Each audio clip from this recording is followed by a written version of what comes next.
ஒரு கோடு ஒரு நாட்டையே இரண்டாக பிரித்தது. ஒரு போராட்டம் புதிய நாட்டையே உருவாக்கியது. ஒரே தேதி 3 ஆளுமைகளை வரலாற்றில் இணைத்தது. இந்த மூன்றும் நடந்தது இந்த ஒரே நாளில்தான். ஜீ தமிழ் நியூஸ் நேயர்கள் அனைவருக்கும் செழியனின் வணக்கங்கள். இது தேதியும் சேதியும் நிகழ்ச்சி. வாங்க நிகழ்ச்சிக்குள்ள போகலாம்.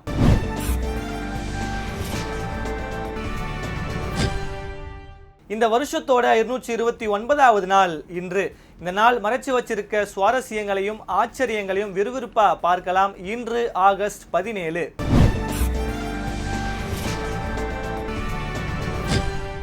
ஒவ்வொரு நாளுக்கும் ஒரு நோக்கம் இருக்கும், ஒரு சிறப்பு இருக்கும்.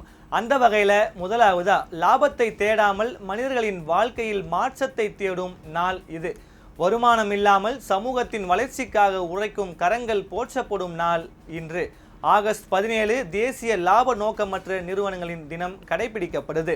அடுத்ததா, ஒருவருக்கு தேவையில்லாத ஆடை இன்னொருவருக்கு பிடித்தமான தேர்வாக மாறலாம்.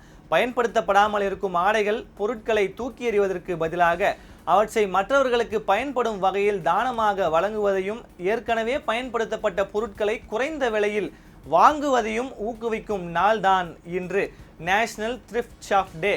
இதே போல ஆகஸ்ட் 17 இன்னும் நிறைய சுவாரஸ்யமான தினங்களை அடையாளப்படுத்துது. இரவு நேரத்தின் மர்ம அழகை நினைவுபடுத்தும் கருப்பு நிற பூனைகளை கொண்டாடும் நாள் இது. Black cat appreciation day. பல்வேறு காலகட்டங்களிலும் கருப்பு பூனைகளை சுற்றியுள்ள மூட நம்பிக்கைகளை தாண்டி இந்த நாள் கருப்பு பூனைகளின் தனித்துவமான அழகையும் அன்பையும் செல்ல பிராணிகளாக அவற்றின் மதிப்பையும் போற்றுவதற்கான வாய்ப்பா அமைக்கப்பட்டிருக்கு. இறுதியா, நடப்பது, ஓடுவது, நிற்பது என நம் அன்றாட வாழ்க்கையின் ஒவ்வொரு பயணத்திலும் நமக்காக உழைக்கும் பாதங்களின் முக்கியத்துவத்தை உணர்ந்து அவற்றை கவனித்து கொள்ள வேண்டும் என்பதை வலியுறுத்தும் நாள்தான் August 17 national I love my feet day.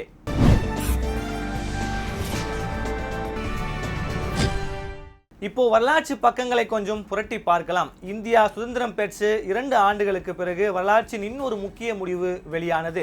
1947 August 17 India Pakistan பிரிவினையின் போது இரு நாடுகளுக்கும் இடையிலான எல்லை நிர்ணயித்த ராக்லிஃப் கோடு அதிகாரப்பூர்வமா வெளியிடப்பட்டது. ஒரே ஒரு கோடு, ஆனால் அது வரைந்தது வெறும் எல்லையை மட்டுமல்ல, லட்சக்கணக்கான மக்களின் வாழ்க்கையையும் இந்திய துணைக்கண்டத்தின் வரலாற்றையும் தான்.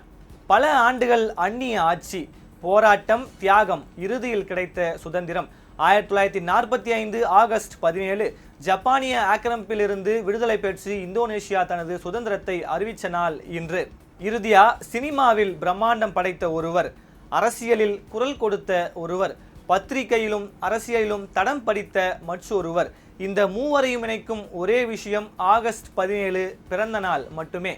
ஆம், அரசியல்வாதி, பத்திரிகையாளர், எழுத்தாளர் என பல்வேறு துறைகளில் தடம் பதித்த முரசொலி மாறன், விடுதலை சிறுத்தைகள் கட்சியின் தலைவர் மற்றும் நாடாளுமன்ற உறுப்பினரான தொல் திருமாவளவன் மற்றும் தமிழ் சினிமாவில் பிரம்மாண்டமான படைப்புகளுக்கு பெயர் பெற்ற இயக்குனர் சங்கர் ஆகிய மூவரும் ஆகஸ்ட் 17ஆம் தேதி தான் பிறந்திருக்காங்க.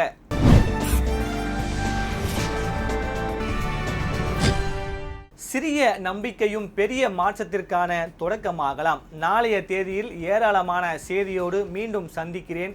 இது தேதியும் சேதியும் நிகழ்ச்சி. நான் உங்கள் செழியன். அனைவருக்கும் இனிய காலை வணக்கம்.